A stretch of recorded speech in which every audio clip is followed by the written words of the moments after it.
This text we're looking at is The Call of Cthulhu by H.P. Lovecraft. I discovered Lovecraft when I was first or second year of grad school. I was taking a science fiction course. The name was thrown out there. Years later, I did research of my own, and Lovecraft is an incredible writer for his capacity to just, some would say, to describe the mundane. But aside from his fixation on regular details, he uses words and descriptions that you will not hear anywhere else. For the first couple of weeks or months of my reading Lovecraft, I thought he was a person describing actual events and experiences that he had, until I, of course, came to realize that was ridiculous, and he's just, in fact, a very talented fiction writer. Johansen and his men landed at a sloping mud bank on this monstrous acropolis and clambered slipperily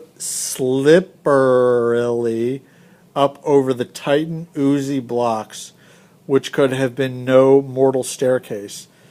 So this is a common theme with Lovecraft. He's tracking something down. It's this idea of putting your guns to use and really going after something and trying to capture it in the heat of your light bulb and really get it pinned down to describe it and understand it. He's particularly interested in rumor and the idea of verifying the truth and validity of things. The very sun of heaven seemed distorted when viewed through the polarizing miasma welling up from this sea-soaked perversion and twisted menace, and suspense lurked leeringly in those crazy, elusive angles of carven rock where a second glance showed concavity after the first showed convexity. So his writing is very dreamlike. We're there with him, and he goes out of his way to describe every last thing. Here he's talking about carven, earthen carvings and whatnot. We immediately get this idea that we're on the side of a mountaintop. I haven't read Call of Cthulhu. I'm opening it up to a random page, and it's what I do in interest and also in terms of demonstrating that we can extract significance from just about any passage that we choose to pick. Call of Cthulhu was actually in popular culture referenced on a South Park episode. Something very like fright had come over all the explorers before anything more. I just lost my place. Rocket News was seen. Each would have fled had he not feared the scorn of the others. Okay, this emotional presence of not disappointing your team.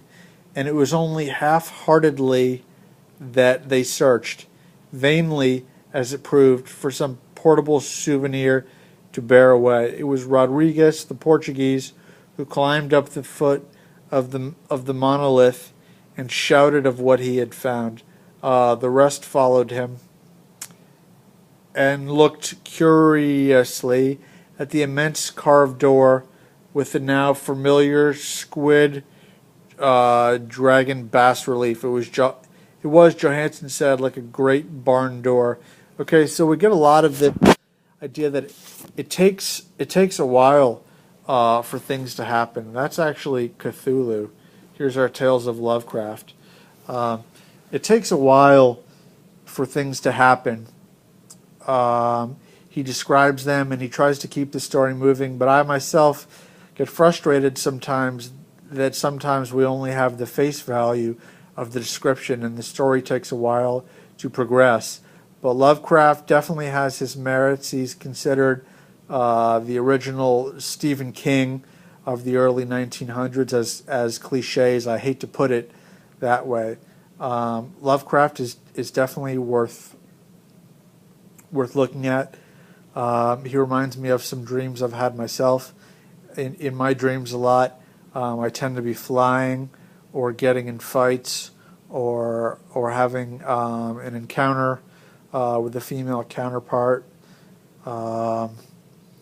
It's very dangerous to describe dreams, but it's also very important because they are the stuff of everything. The idea of the unconscious, of the subconscious being able to play out all that which is taboo or restricted or forbidden in the daily life.